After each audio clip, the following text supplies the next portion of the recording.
வணக்கம் நண்பர்களே! நாம் இன்னைக்கு கணநாதனுடைய கணபதியோட பிறந்த நாள் இன்னைக்கு விநாயகர் சதுர்த்தின்னு சொல்வோம். தமிழ்ல இத சொல்லணும் அப்டின்னா, கணபதி நான்மை நாள். நான்மைன்னா சதுர்த்தின்னு அர்த்தம்.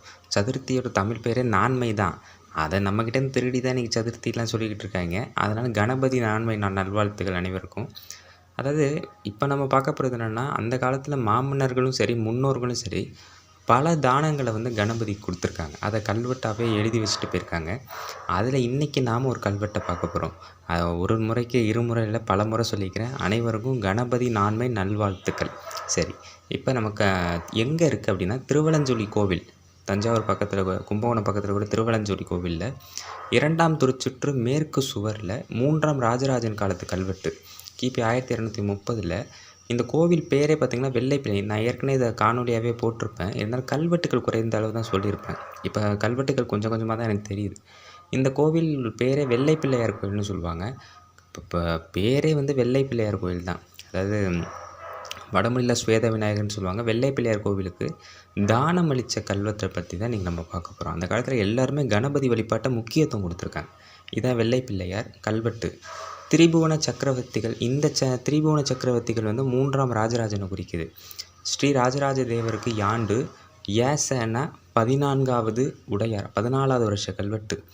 உடையார் திருவலஞ்சுழி உடையார் விக்கிரம சோழ வளநாட்டு நல்மங்கலத்து. இதில் வர விக்கிரம சோழம் நிறையா எழுத்துக்கள் உடைந்து போன காரணத்தினால தான் அந்த புள்ளி வச்சுருக்கேன். அடுத்து இப்படிக்கு இவை நல்லாற்றுடையான் திருவாய்க்குளத்து பிள்ளை எழுத்து இத்தேவர்க்கு யாண்டு 14வது கோட்டூருடையான் வில்லி ஆழ்வானான சேனை மிகாம பல்லவரையன் பக்கல் தளிகையூரான குலத்துங்க சோழ மங்கலத்து திரிபுவன மாதேவி வதிக்கி. இது அரசியோட பேரே. குலத்துங்க சோழ மங்கலத்து திரிபுவன மாதேவி வதிக்கி இடம்பெயரும் கூட. கிழக்கு ராஜேந்திர வாய்க்காலுக்கு வடக்கு. அது பார்த்திங்கன்னா 16 சதுரத்து, அதாவது 56 சதுரத்துங்கிற மாதிரி வரும்.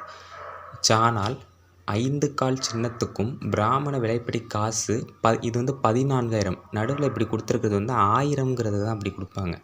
16,000 இக்காசு 16,000ம் இலிகைக்கு. அது வார்த்தைகள் அழிஞ்சு போயிருக்கு. இலிகைக்கு கல்லுகைய விலை வில்லி ஆழ்வானான சேனை. எத்தனை காசுனா 16,000, 16,000. சரிங்களா? இப்போ நம்ம கல்வெட்டுடைய விளக்கத்தை பார்ப்போம். திரிபுவன சக்கரவர்த்திகள் மாமன்னர் 3ஆம் ராஜராஜன் காலத்தில் 14வது ஆட்சி ஆண்டில் திருவலஞ்சுழி வெள்ளை பிள்ளையார் கோவிலுக்கு, ஊரோட பழமையான பேர் விக்கிரம சோழ வளநாட்டு அப்படி தான் கொடுத்துருக்காங்க.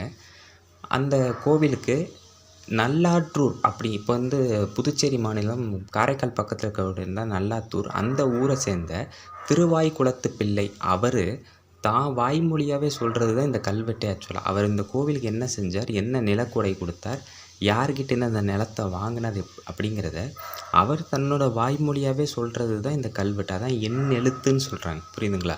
அடுத்து திருவாய்க்குளத்து பிள்ளை என்ன பண்ணுறாருன்னா, கோட்டூரை, அது இப்போ கோட்டூர் கிராத்தம் அப்படின்னு சொல்லப்படுது, திருவாரூர் மாவட்டது. அந்த ஊரை சேர்ந்த வில்லி ஆழ்வான் சேனை மிகாம பல்லவரையன் அப்படிங்கிறவர்கிட்ட ஒரு நிலத்தை வாங்குறாரு. அந்த நிலம் என்ன மாதிரியான நிலம்னா, தளிகையூர் அப்படின்னா உணவு இடும் இடம், உணவு சமைக்கிற இடம், உணவு வழங்கக்கூடிய இடம். அதான் தளிகையூர்னு சொல்லுவாங்க. அது எங்கே இருக்குது அப்படின்னா, குலத்துங்க சோழ மங்கலத்து திரிபுவன மாதேவி அப்படிங்கிற இடத்துக்கு கிழக்கு பக்கத்துலேயும், ராஜேந்திர வாய்க்காலுக்கு வடக்கு பகுதியிலையும். எத்தனை சதுரம்னா 5000 சதுரத்து பெரிய நிலம்.